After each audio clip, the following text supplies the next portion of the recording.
the pleasure of reading this amazing bio from Reverend Kris Alexander. Reverend Kris Alexander is a meta-minister of Soul Evolution Collaborative, the Global Themes Coordinator for Centers for Spiritual Living, and the Curriculum Development Specialist for Circles USA.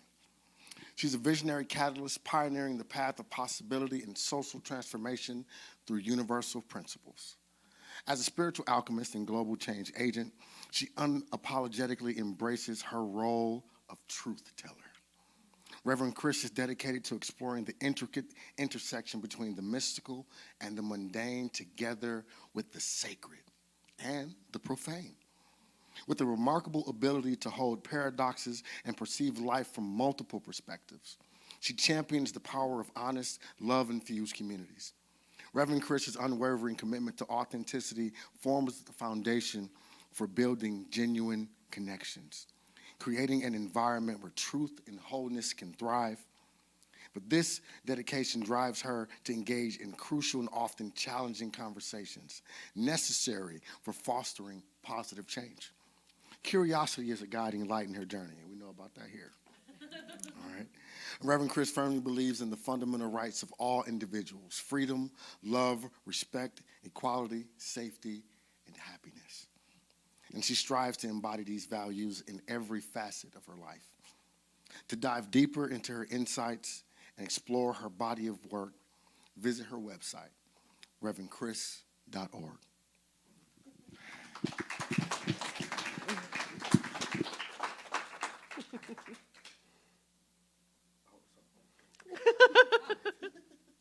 Ooh, my bio's never sounded so good. I'm like, I want to know that person. Oh my God, that song was so perfect. I was like, oh, it's like we communicated in some realm to know what we were going to be, what the message was today.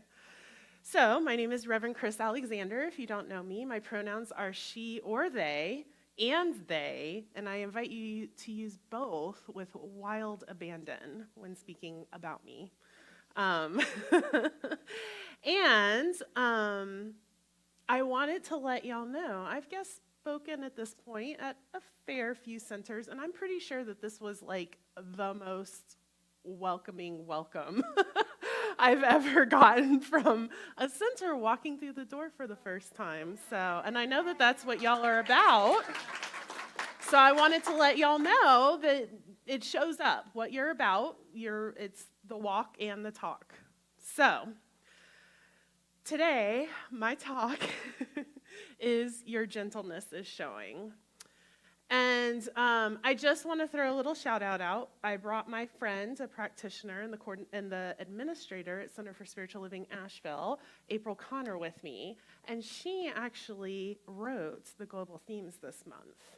So, so that affirmation that made you all go, oh, yeah, that was April. That was her affirmation. So I'm going to start by telling y'all the worst part about being a minister. Are you ready? And probably Reverend Rainbow has told you this before. The worst part about being a minister is that when you decide you're going to give a message, you then have to live through whatever the message is so that you can effectively give the message in an authentic manner. And that meant that this past week was really challenging for me, and I got to practice gentleness with myself, and I hated every second of it. I'm just going to let you know. I was so annoyed because I had deadlines, I had projects, I had things to do, places to be, people to see, all of the things, and none of that worked out for just so many reasons. And then I had to be gentle with myself. Just was so brutal. And I was like, who decided to let me speak on the gentleness month? Couldn't I have spoke on a cool month or something? So I'm here to tell y'all a little bit about being gentle with yourself. And this whole month is Giant Gentleness. And so you're going to be learning all kinds of things about gentleness, some of which you probably know. You probably know all of it. Whether you do it or not is a whole other thing, right? But we can't be gentle outside of ourselves until more gentle with ourselves. I know, so obnoxious. So, I had this idea. I'm going to just tell y'all a little bit about me. I have been dedicated to spirituality my whole life, really. I, grew up very fundamental Christian, and I was all about that world until I wasn't. I was, that kid in Sunday school asking the questions where they were just like, oh my God, could you just not? I'm going to just need you to be a little less whatever this is, right? But I bought all in. Like, I loved God as this experience of something bigger than myself, right? And then even when I stopped believing in that sort of Christian God and framework, I still was like, there's something out there. And so I didn't go to church on Sunday mornings for about a year or two as I kind of made the transition, but I missed it. And so I started going to church again, and I went to a Unity, which is, sisterhood of, a siblinghood of Science of Mind and Centers for Spiritual Living, and I brought my son and all of this. I hated it the first Sunday because I grew up very staunch Christian, and they were like clapping in church. Excuse me. But then I went all in, and I had really struggled my whole life. I wouldn't have told you this at the time, but looking back, hindsight is 2020. I really struggled with my mental health. I had pretty significant anxiety and depression, like my whole life, and didn't really realize it. And then after I had my son, I had postpartum depression, like you do, and got on antidepressants, like you do. And nobody really supported me through that process. It was just kind of this, my doctor threw some pills at me and said, you'll be fine. And I got into Unity, and then I healed myself through the power of spirituality and meditation, and I got off all of my medication. This was my story for a really long time. And then I went about my merry way, struggling and striving to be happy with a brain that just decided that serotonin wasn't a thing that it needed to be a part of. But I healed myself with the power of spirituality and meditation. And then a couple of years ago, and every time I would have a bout of depression, like severe depression, I would have a reason. Oh, well, it's because I'm with this person, and this person just isn't very good for me, but we're going to stay together for another 7 years. Or I don't know if anybody else has done that.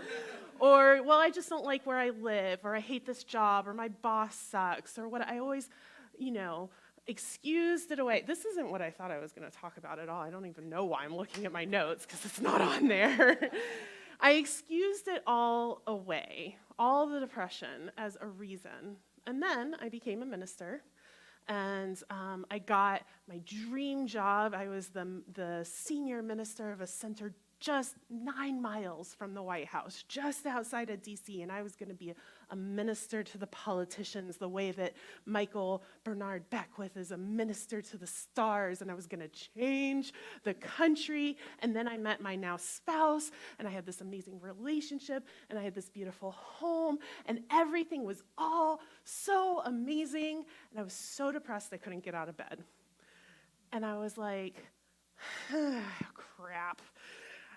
This isn't working. And so then I started taking medication, which I'm very medicated to be here in front of y'all today. Big fan of pharmaceuticals and therapy, y'all. And meditation. All of it. And that was the point at which I had to say, oh, maybe forcing myself to be some sort of way that I think I'm supposed to be a spiritual being, isn't actually working very well for me. So I got on antidepressants. They worked for a while until they didn't, and then I got on more antidepressants. And at that point, that was really when, and this is pretty recent. Like, I'm just now starting to kind of feel like me again, whatever that means. And then I got really angry that I had bought into this idea that I needed to be a certain specific thing to be deemed good enough, and that I had spent so much of my life fighting so hard because I had made up a story about the way that I should be. And the 11th commandment is thou shalt not should upon thyself. And and yet, oh man, I did that. And the other thing that I bought into, which was where I was trying to go at the beginning of all of this, is that I had this idea that if I wasn't happy and productive and doing the things and changing the world and being the person and always up and, very friendly and da-da-da-da-da and FOMO, big FOMO, fear of missing out, right? All of that I was wasting my life. Has anybody ever bought into this idea of that it's possible to waste your life? Yeah. I hope I'm not the only one. If so, whoa, we have a whole other problem going on, right? Because we've been taught from, the womb that our value, our worth is tied into our productivity. And you look around and you see it in the gig society. Boy, howdy, I have tried to monetize every hobby that I pick up. I started crocheting, and as soon as I could crochet a line that didn't look like crap, I was like, I could make money doing this. I could make blankets, I'll sell them, I'll be a crochet artist. That was 2 months. I think it worked for 2 months. And then I picked up diamond art, which isn't even really artistry. You're just following, it's like, color by numbers, right? Except with little like plastic beads. And I was like, I could sell these. I'm going to be a diamond artist and I'm going to make $1 million every time. And that's that idea, that belief that our worth, our value is tied up in our productivity. So I'm just going to let you know, it's a lie. You are worthy, period. You could lay in bed all day and do absolutely nothing and watch Netflix and eat, insert your favorite food here, and drink, insert your favorite drink here, and become a banana slug. You could become one with your couch, and you are still worthy and valuable, period. I know, right? Thank goodness. Because I really had to remind myself that I am too this past week as I banana slugged on the couch. And so I just want to let you know it's impossible. You can't waste your life. You are living your life. And that's what Moscap in this book, A Psalm for the Wild Bill, is telling us. Now, I was told to give a plug for this book, but luckily I was already going to do that. Y'all have copies of this book, A Psalm for the Wild Bill, in your bookstore. There's only 3 copies, so y'all better run to be the first 3 people to buy this book. But you can also get it on Amazon or wherever books are sold, right? And this book is gentleness in book form. This book is reading a hug. That is how I describe it to people. It is. It's like reading a hug. And the genre is hope punk. So most people have heard of steampunk, right? And hope punk is the genre that says, but what if it all works out? What would the future look like if it actually all just worked out? And so Becky Chambers, the author of this book, is amazing. I have literally read every single thing that she has written that I can find on the internet, and that's what she talks about. And so Moscap is an enlightened robot who is telling a monk, a non-binary monk named Sibling Dex, about, the meaninglessness of life, and the whole book is just that. It's so good. It's so good. And This book reminds me that gentleness is the thing. It does. So, you can't waste your life. Moscap told you in this book.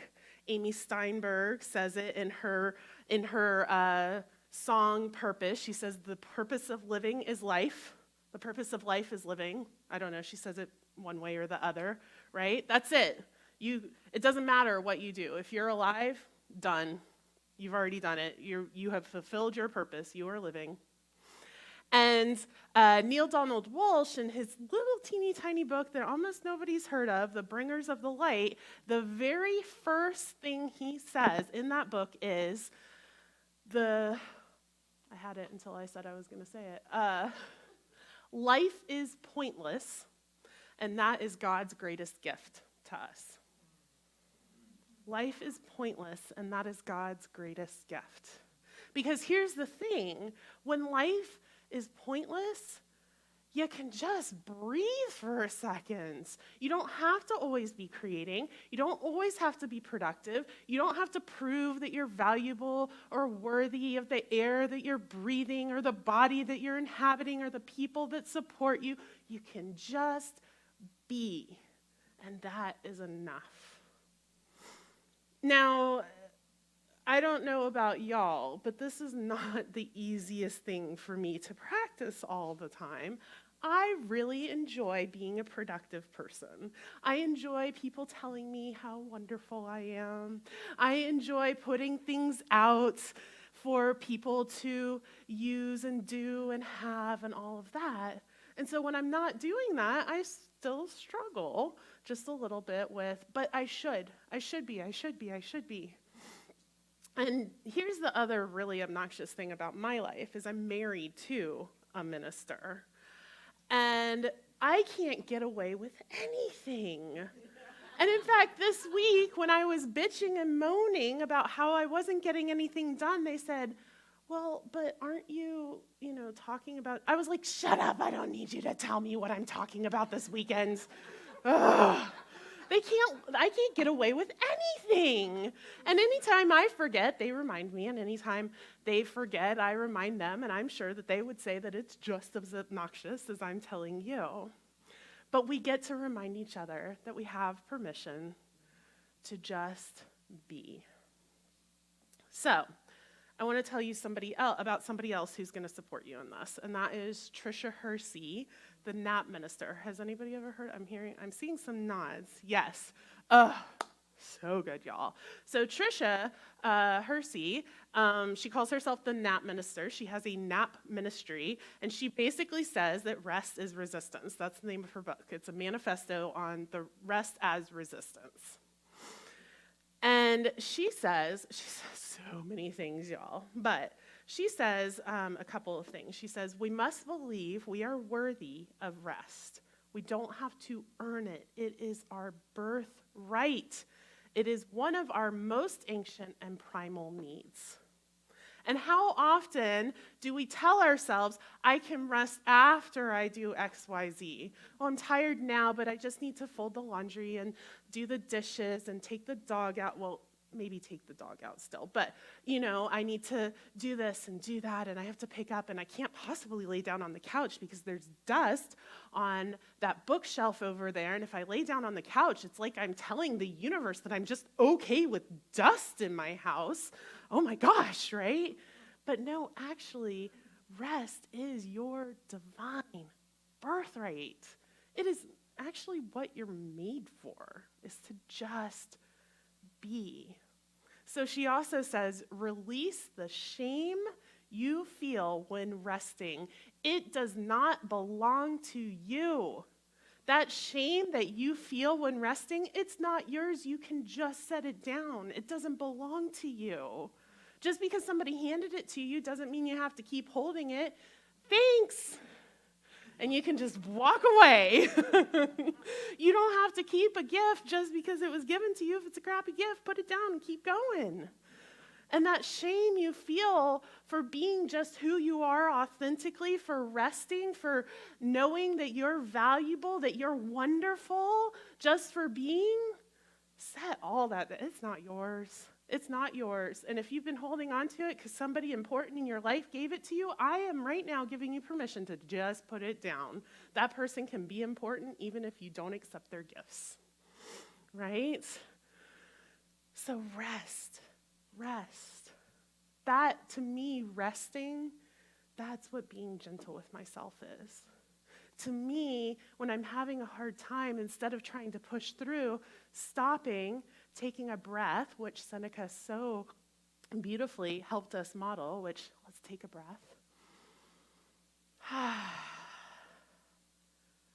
That's gentleness.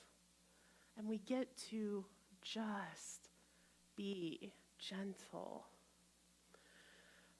So, I have a question for y'all. I have a couple questions. Did you have any hobbies or interests as a child? What were they? Shout some of them out. Horses. Flying a plane. Did you fly a plane, or were you just interested in flying a plane? Interested. Oh, very cool. Dead of winter, and the plane had no heater. Oh, what else? Oh, hold on. Drawing. Pottery. Oh, yeah. All right, here's my next question. Do you still do it? Yeah? No? I'm seeing some yeses. I'm seeing some nos. I'm seeing all, okay, well, y'all already know all this. I can just be done. If you don't still do it, why did you stop? Because I know for drawing, I enjoy drawing. I'm terrible at it. I have never, ever thought to myself, wow, I could monetize this. Never crossed my mind when it came to drawing. But if you stopped doing it, ask yourself why. Because often what I hear from people is, I don't have time. I'm not any good at it, so why bother? I can't, it doesn't do anything. There's no reason for it. It doesn't matter. What good is it doing? I have to be productive, right? No.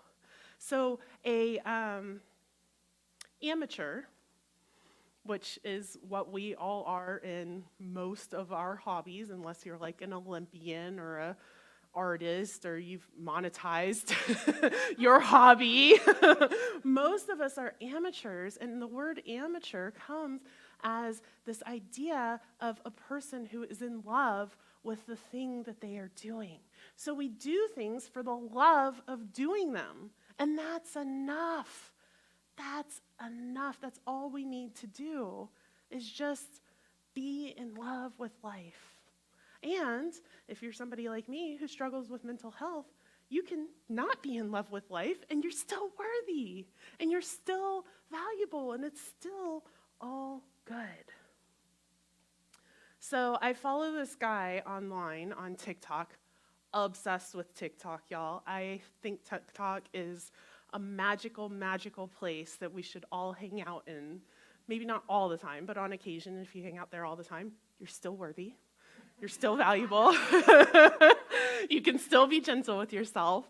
I think TikTok is, I have given so many messages and so many talks based on something I learned on TikTok. I think that place is magical. So anyways, there's a guy on there called Abraham Piper, and he is, I don't know if he's a puzzle maker and an artist and a philosopher, and he just comes on and he just says things, and he says, I don't know.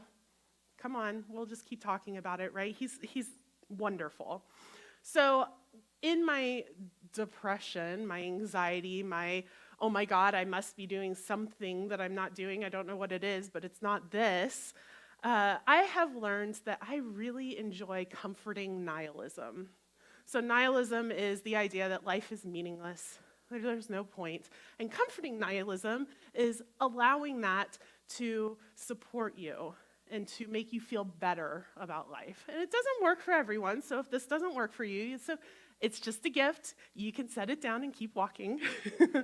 But this really helps me. So Abraham Piper, in one of his TikToks, he talks about how there's no such thing as an incomplete life. So if somebody dies, regardless of when they die, if they die as a baby, if they die as an adult, we might say, oh, their life was so short, but we don't say their life was incomplete. They lived a whole life because that was their life, right? There's no such thing as a partial life. That's not a thing. They lived a whole life. So, because partial lives are impossible, and since we can technically die at any time, that means that every single moment your life is complete in that moment. Sitting here right now, your life is already complete. Because if you were to die in this moment, which none of us are, but if you were to die in this moment, we would, mourn you. We might say your life was too short, but we wouldn't say your life was partial or incomplete. You lived a whole life. So, if there's no such thing as an incomplete moment, and we can die at any moment, that means so that our life is complete at every moment. That means every moment is a bonus moment. And it doesn't really matter how you use it, because it's a bonus. It's like extra credit. You can do it or not. And that, to me, maybe that's like, oh, whoa, I don't want to go there. That's okay. Set it down, keep walking. But for me, that really helps me be gentle with myself. My life's already complete. I've already done my work. It's all good. So I can just be. And then I have ambitions. I have things I want to do. I have things I want to accomplish. And just like Moss Cap said in the Psalm for the Wild Built, if I don't accomplish them, that's okay. And even saying that out loud to y'all, my brain goes, no, it's not.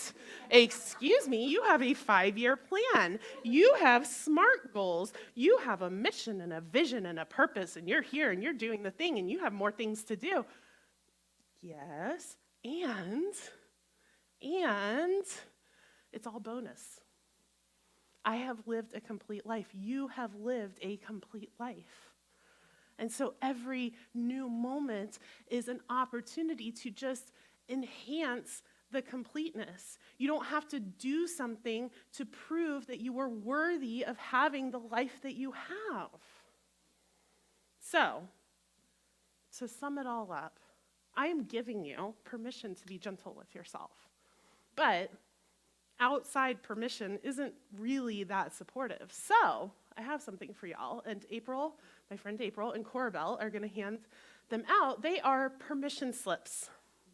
I am giving you a permission slip to be gentle with yourself. And actually, April, will you hand me one? Because I didn't actually keep one for myself. So this is an official permission to be gentle with myself. And look, you even sign it at the bottom. It requires your signature. This is the permission that you need from you, because you're the only one stopping you, to just treat yourself like you would treat a 2-year-old who's a little bit late for a nap. Not so late that they're like melting down, but late enough that you're like, let me tread a little lightly. You know those 2-year-olds. That's how gentle I want you to be. I want you to speak softly to yourself. And, when you spill something, you go, oh, it's okay, sweetie. We're just going to clean it up together. Mistakes happen. We're all human.